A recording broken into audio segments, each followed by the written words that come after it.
Today's tip is all about changing the background color and that background color of the canvas that you're working on. So let's just start a new project. I'll come here to new project and I'm just going to go down to a blank canvas. I'm just going to put on, say, this butterfly at the front. I'm going to close this up. I just want to show you a couple of things here. So I'm going to hit an offset on it, let it do its thing. I'm going to click on apply, but we know we don't want a black background for this. We want a white one. And that is just so that we can see the butterfly. White does not print, so if we flatten it, we're able to get this beautiful thing. The trouble is sometimes when you have white on the background with a white background, it is pretty difficult to see. And I just want to show you a little trick here. First of all, I am going to remove the grid lines by clicking on this little corner right here.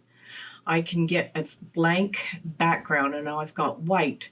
Now, our little trick here is to come over here to blank canvas where you see it here. I'm just going to click on blank canvas, then follow my arrow all the way up here to where it says color.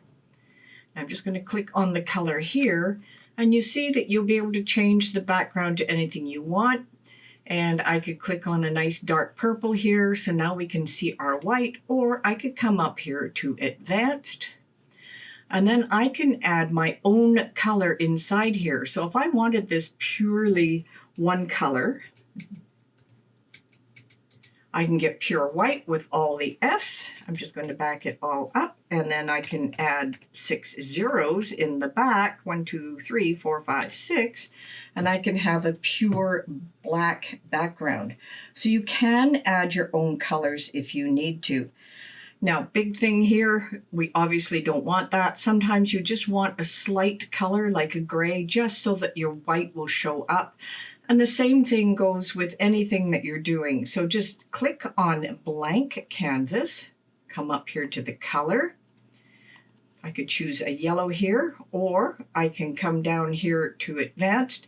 So one other thing I can do with this yellow, I can grab this little circle and I can bring it down to a different color of yellow.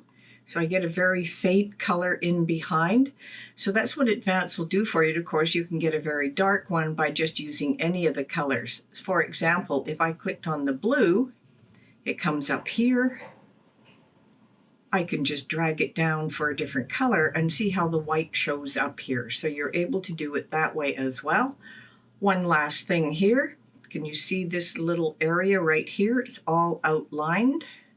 Just going to grab it here, and I can drag this back and forth as well, so you can get different colors going this way. So if I drag it all the way to the end, I am going to get a reddish color, and then I can adjust it right inside of here. So lots of things you can do. So let's just go over this one more time so that you can see what we're doing here. To get a different color in the background, click on blank canvas, come up here to color, just simply click on it. You can do several things here. One is, of course, to click on the color that you want. The other one is to click on advanced and bring this up. So you can type in your number here. If you have it, you can adjust it by going through this way as well. And you can drag it all the way over to another set of colors. So if I added a green here, then I can adjust it this way, or I could type the number in or simply pick one that is there. So I hope that helps you understand how to change your background for your canvas.